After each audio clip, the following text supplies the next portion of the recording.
नमस्करोमि। स्वागतमत्र भवतां सर्वेषामपि संस्कृतानुरागिणां, संस्कृतविदुषां, संस्कृतछात्राणां, संस्कृतकर्मिणां च। अद्य पुनः वयं भारतस्य कलात्मकं वैभवं, भरतनाट्यशास्त्रम्, अन्याः कलाः इति विषयम् अधिकृत्य साम्प्रतं पुनर्मिलिताः स्मः। इस श्रृंखला का ये तीसरा व्याख्यान है। आगच्छन्तु, आरंभे वयं मंगलमाचरामः। कृष्ण यजुर्वेदस्य मंत्रोऽयम्। ओम सहनाववतु सहनौ भुनक्तु सह वीर्यं करवावहे तेजस्विनावधीतमस्तु मा विद्विषावहै। ओम शांति शांति शांति। परमेश्वर हम दोनों अर्थात आचार्य और शिष्य, गुरु और जिज्ञासु के हृदय में ब्रह्म विद्या के स्वरूप को प्रकाशित करके उसकी रक्षा करे। परमेश्वर हम दोनों को विद्या के फल को प्राप्त कराएं। वह परमेश्वर हम दोनों की ब्रह्म विद्या कृत सामर्थ्य को बढ़ाएं। हम दोनों अतिशय अतितराम तेजस्वी हों। हम दोनों अर्थात आचार्य और शिष्य के हृदय में प्रमाद से भी परस्पर द्वेष कभी न होवे। हम दोनों के आध्यात्मिक, आधिभौतिक और आधिदैविक विघ्नों से शांति होवे। ओम शांति शांति शांति। श्रेष्ठ कला संगम के द्वारा आयोजित इन व्याख्यानों की श्रृंखला में आप सब इस समय, जबकि पूरा विश्व इस समय कोरोना प्रकोप से पीड़ित है, आधिभौतिक और आधिदैविक विभीषिका में हम लोग अनेक प्रकार से संघर्ष कर रहे हैं। शुभ संकल्पों के द्वारा हम चाह रहे हैं कि कोरोना का प्रभाव कम हो और जनधन हानि भी कम हो। लॉकडाउन दूसरा 3 मई तक चलेगा। लॉकडाउन का संस्कृत में हम लोग अनुवाद करते हैं संगरोधः। यद्यपि कई लोग एकांत शब्द से भी इसके लिए कहते हैं एकांतवास, लेकिन एकांतवास बहुत व्यापक है। संगरोध बिल्कुल अप्रोप्रिएट शब्द है। हाल ही में मन की बात मनोगतम का अनुवाद करते हुए क्वारंटाइन और लॉकडाउन को हमने संचार रोधा शब्द, क्योंकि बहुत सारे मित्रों ने व्हाट्सएप पर, ईमेल पर और फेसबुक पर हम लोगों को पूछा कि क्या इसका लॉकडाउन को करेंगे और क्वारंटाइन को करेंगे। तो लॉकडाउन को कहेंगे संचार रोधा और क्वारंटाइन को हम लोग कहेंगे संगरोधा। किसी भी चीज से अपने आप को दूर रखना। तो संगरोध की अवधि 3 मई तक है। तब तक हम लोग सारस्वत साधना के द्वारा शुभ संकल्प करें और लाभ लें विशेषज्ञों के विशिष्ट व्याख्यानों के द्वारा। श्रेष्ठ कला संगम ये कार्य कर रहा है और इसकी अध्यक्षा है सुश्री महक चावला, जो कि भरतनाट्यम और छाऊ की प्रसिद्ध नृत्यांगना है।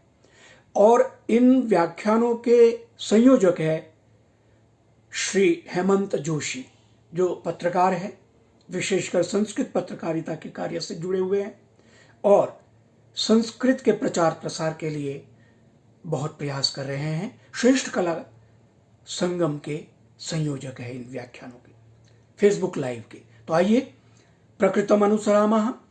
विगत व्याख्यान में हम लोगों ने भरतनाट्य शास्त्र के 13 अध्याय की विषय वस्तु को संक्षेप से देखा था। 13वें अध्याय में अंत में हमने नाट्यधर्मी और लोकधर्मी जो नाट्य परंपराएं उसका केवल संकेत किया था कि किस प्रकार से नाट्यधर्मी और लोकधर्मी परंपराओं से सुकुमार और आविद्ध नाम के 2 रूपों का संबंध है। सांकेतिक अभिनय की प्रणाली को नाट्यधर्मी कहते हैं और उपकरण तथा सामग्री के साथ किया जाने वाला जो अभिनय है वो लोकधर्मी परंपरा का अभिनय कहा जाता है। अब हम आगे चलते हैं। अध्याय 14 की क्या विषय वस्तु है इसको देख लेते हैं।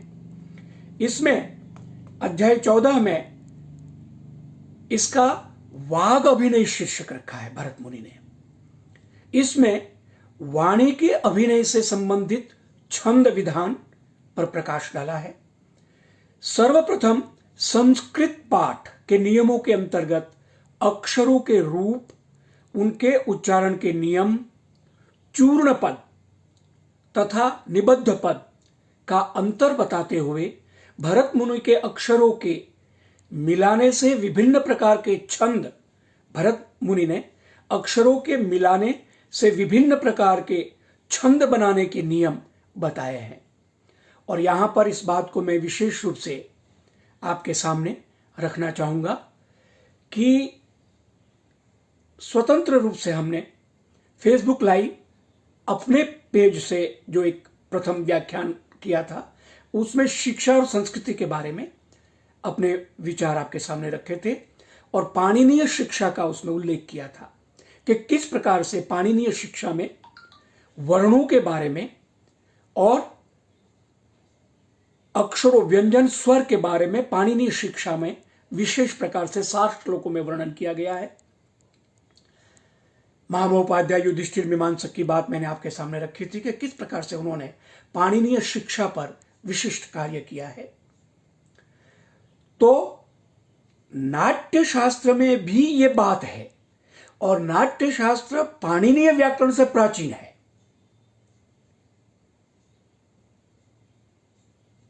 पाणिनीय व्याकरण में एक सूत्र है जिसका मैं आपके सामने उल्लेख करूंगा।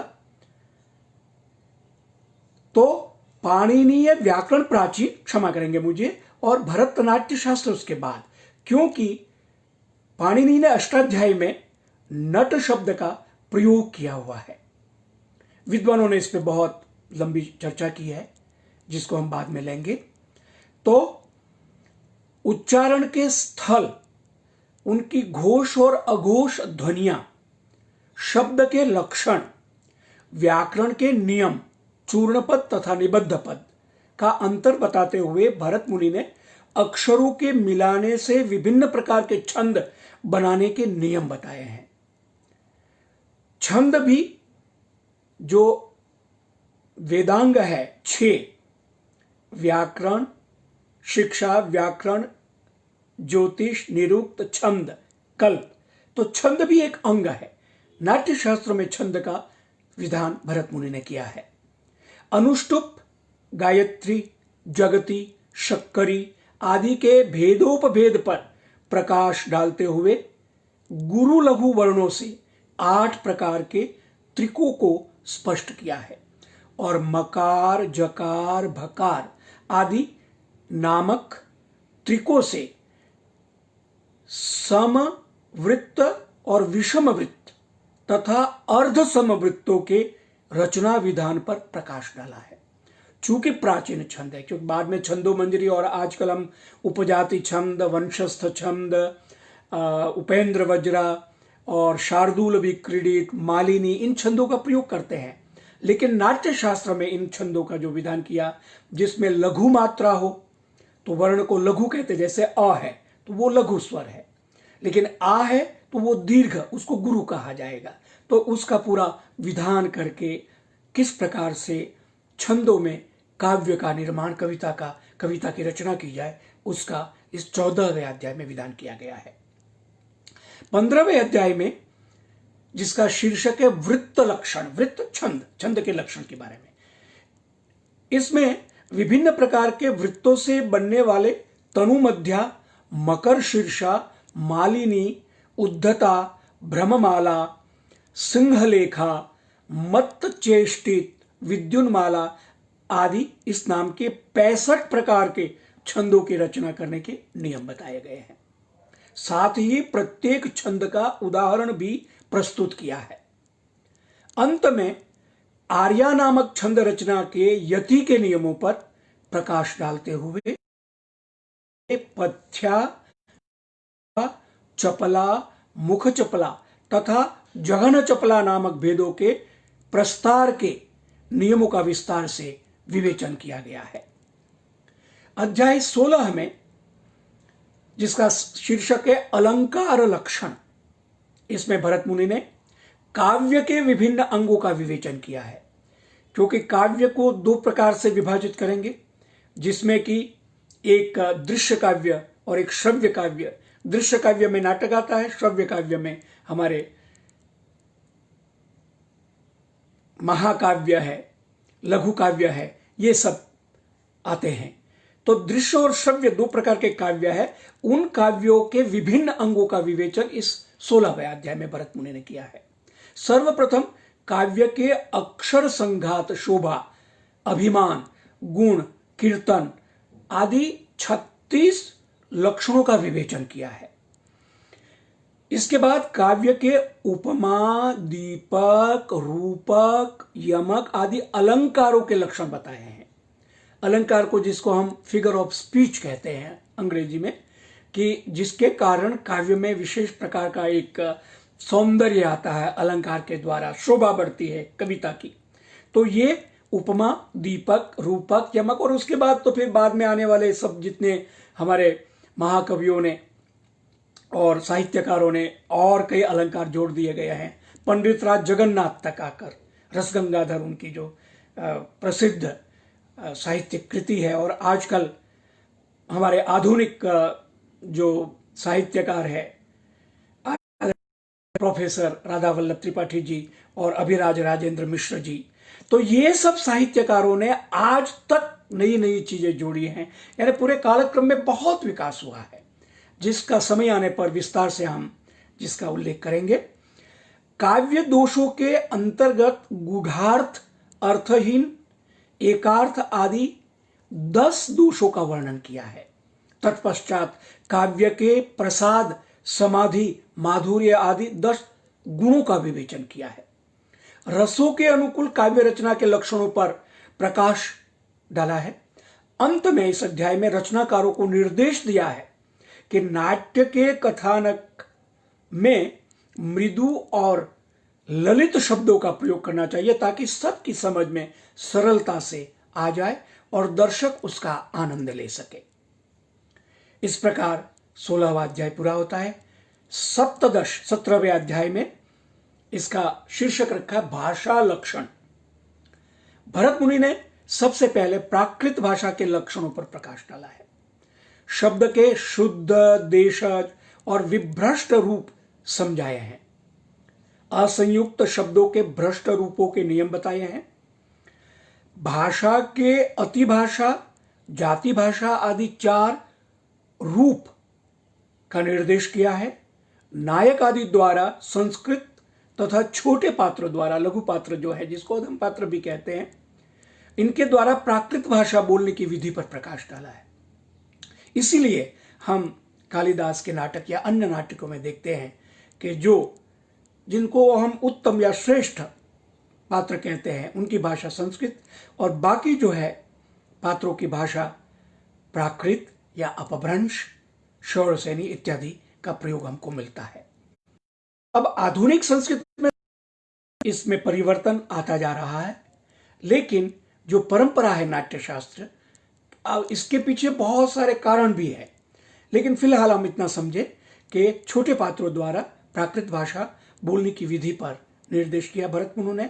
स्त्रियों, गणिकाओं, सेवकों, ब्राह्मणों आदि द्वारा मागधी, शूरसेनी, आवंती, प्राच्या आदि 7 प्रकार की भाषाओं के प्रयोग भरत मुनि ने समझाए हैं। यह भी स्पष्ट किया है उन्होंने कि विभिन्न क्षेत्रों के उच्चारण में नकार बहुल, चकार बहुल, उकार बहुल, ओकार बहुल प्रवृत्तियां हुआ करती हैं। बोलियों में कोई एक ध्वनि को लेकर बार बार उसको स्ट्रेस किया जाता, बोला जाता, उच्चारण किया जाता है, ऐसी प्रवृत्ति भरत मुनि ने ऑब्जर्व की। तो पात्रों द्वारा किसको किस प्रकार संबोधित किया जाता है, इस पर भी निर्देश किया है।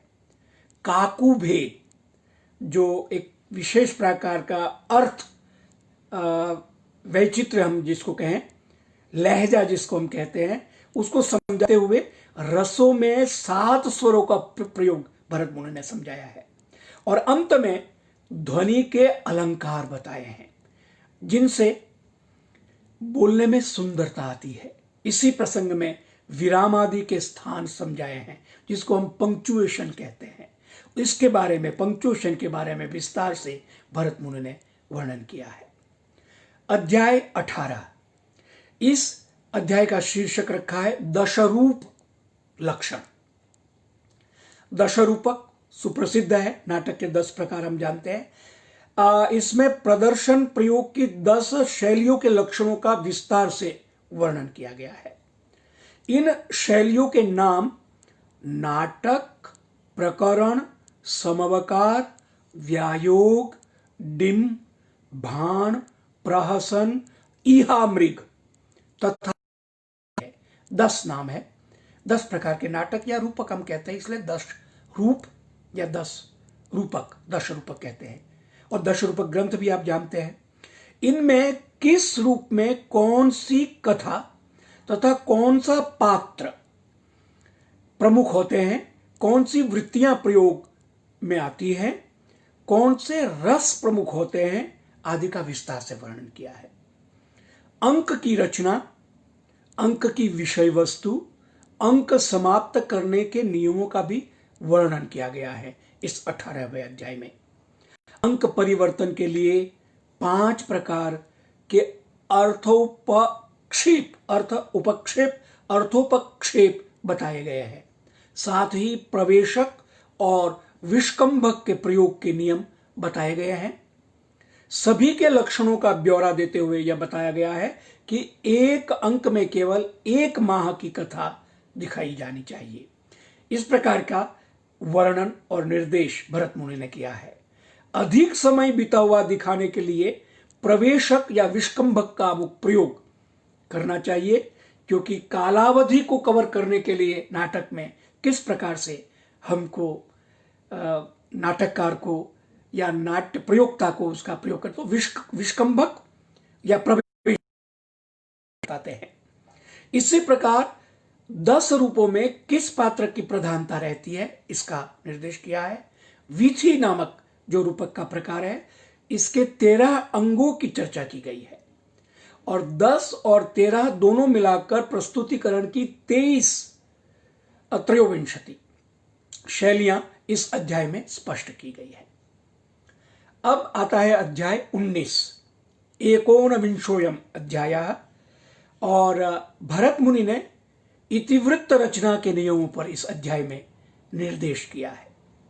इतिवृत्त, जिसको इतिहास भी हम कह सकते हैं या कथानक कह सकते हैं, इतिवृत्त का अर्थ कथानक विद्वानों ने किया है। इस अध्याय में भरत कथानक लिखने के नियम बताते हैं। वे कहते हैं कि कथा में मूल कथा होती है जिसे आधिकारिक कहा जाता है, और दूसरी सहायक कथा उपकथा भी हम कह सकते हैं, जिसे प्रासंगिक कहा जाता है। टेक्निकल टर्म है आधिकारिक और प्रासंगिक। कथा में प्रारंभ से अंत तक जो कार्य चलता है उसमें 5 अवस्थाएं होती है। साथ ही कथा को जोड़ने वाली 5 संधियां होती है और 5 अर्थ प्रकृतियां भी होती हैं, जो कथा उद्देश्यपूर्ण अर्थ को स्पष्ट करती हुई आगे बढ़ती है। इसके बाद वह कथा के प्रसंगों और प्रयोजनों को जोड़ने वाली संधियों के छोटे छोटे अंगों और अंतरों की वे व्याख्या करते हैं।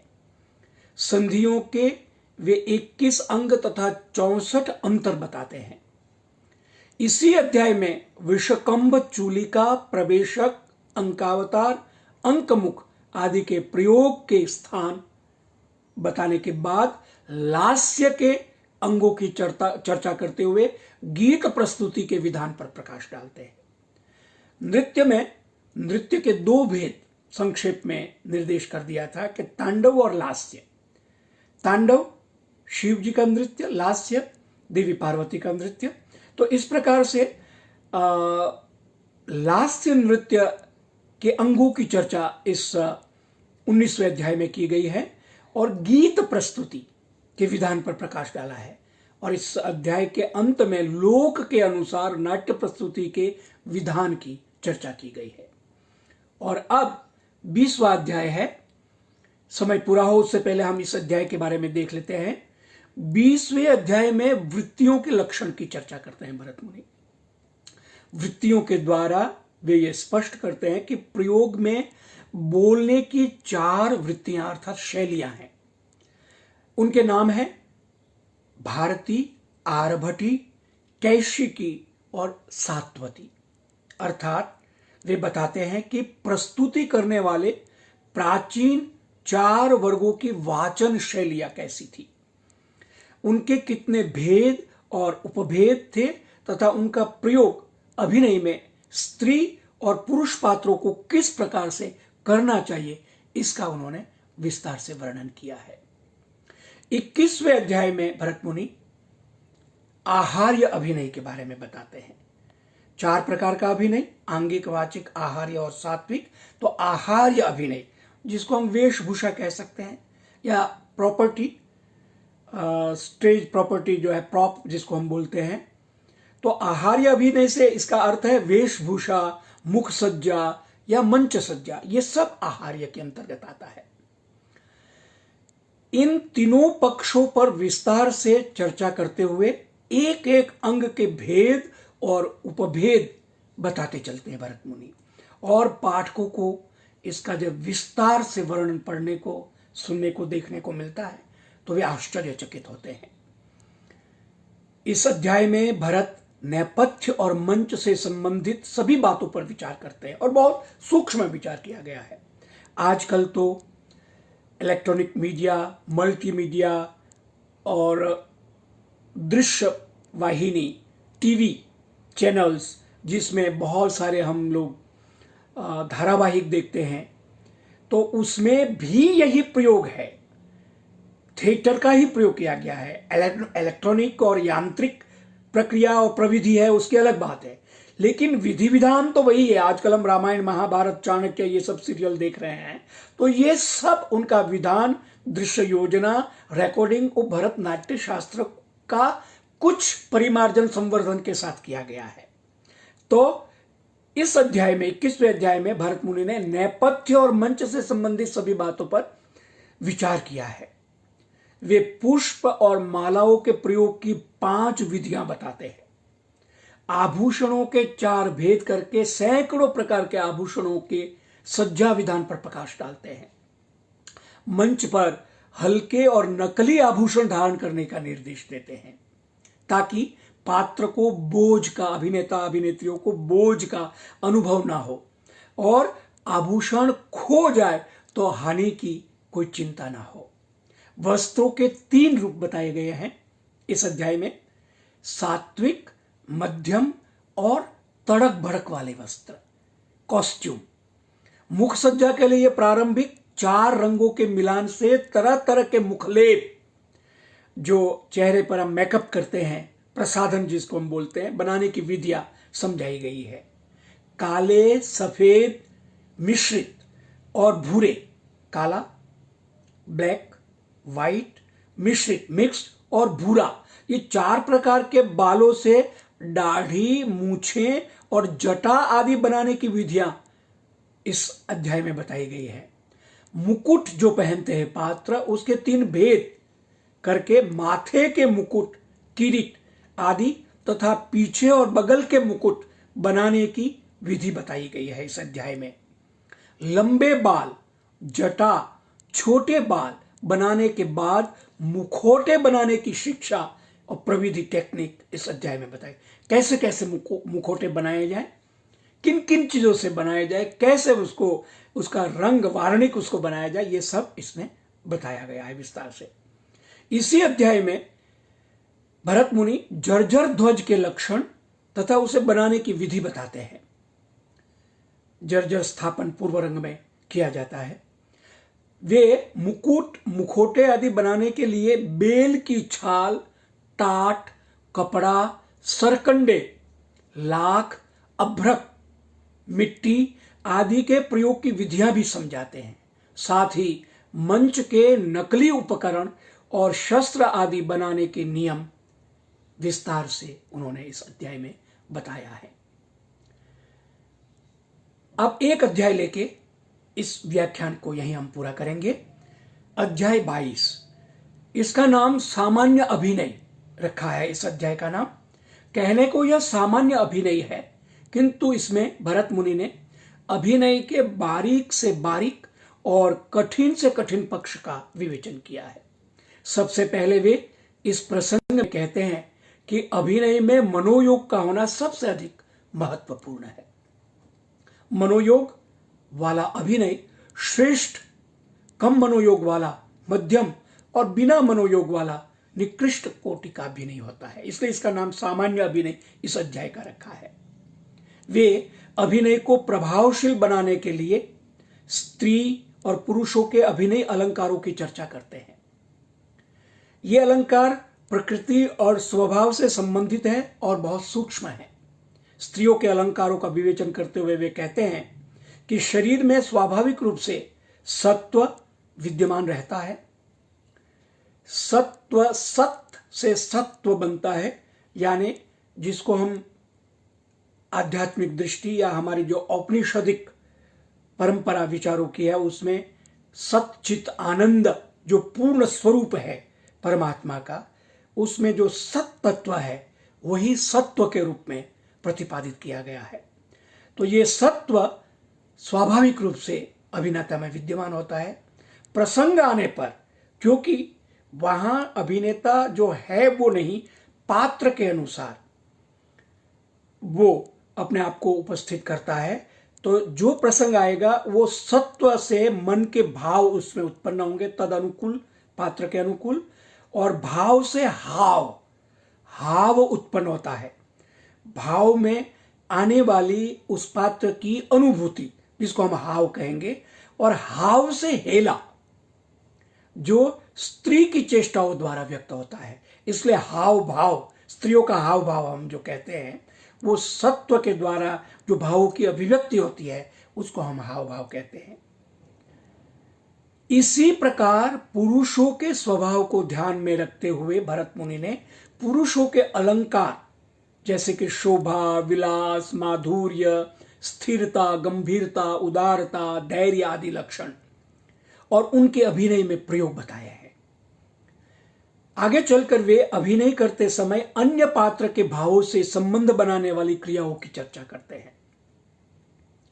अभिनय में संकेतों तथा प्रतीकों से भावों की अभिव्यक्ति के नियम बताने के बाद बोलना कैसे है, बोलने के 12 प्रकार का भरत मुनि निर्देश करते हैं। उसके बाद 5 प्रकार की तन्मात्रा, जिसको हम रूप, रस, गंध, स्पर्श आदि के नाम से जानते हैं, वो व्यक्त करने के नियम बताते हैं। रूप, रस, स्पर्श, गंध और शब्द। आगे वे स्त्रियों के 22 प्रकार की शीलों की चर्चा करते हैं, जिनसे स्त्रियों के लक्षणों तथा स्वभाव पर प्रकाश डाला जाता है। इसी अध्याय में भरत मुनि काम शास्त्र के अनुसार स्त्रियों के साथ भोग की अनेक विधियां बताते हैं। नायिकाओं का अभिनय करने के लिए 8 प्रकार की नायिकाओं के लक्षण बताने के बाद कुलीन स्त्री और वेश्या का भेद समझाते हैं। उनके आचरण और व्यवहार के नियम बताते हैं। कामातुर स्त्रियों की मनोदशाओं के रूप स्पष्ट करने के बाद छिपकर भोग करने का समझाते हैं। दूती के कार्य और लक्षण स्पष्ट करते हैं। स्त्रियों के काम की दशाएं समझाते हैं। साथ ही प्रेमिका को प्रेमी के स्वभाव को देखकर उसे क्या कहकर संबोधित करना चाहिए, उसके अनेक नाम सुझाते हैं।